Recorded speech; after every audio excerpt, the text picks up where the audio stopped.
Армысыздар, астына алтын жалды ат мініп, үстіне алтын жағалы тоң киген қазыналы қазақ елі. Көрісу күніне арналған тақырыптық сағатымызды бастауға рұқсат етіңіздер. Көрісу күні қазақтың наурызы деп атасақ қателеспейміз.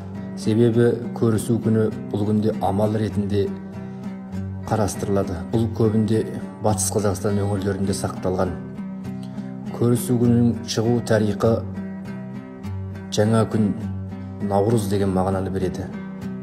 Себебі бұрын Мәшһүр Жүсіптің, Шәкәрімнің еңбектеріне сүйенетін болсақ, ескіше жыл санау бойынша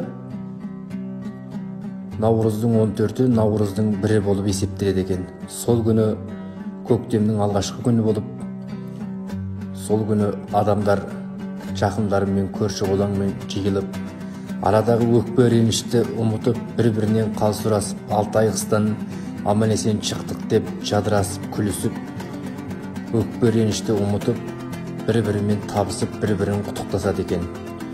Сол күнді көрісу күні деп атаған. Және Абай атамыздың ойдағы ел, қырдағы елмен араласып, құшақтасып, көрісіп, амандасып, бір-бірін бауырына басып, қой қозыдай жамырасып деген өлең сөздері бекер емес.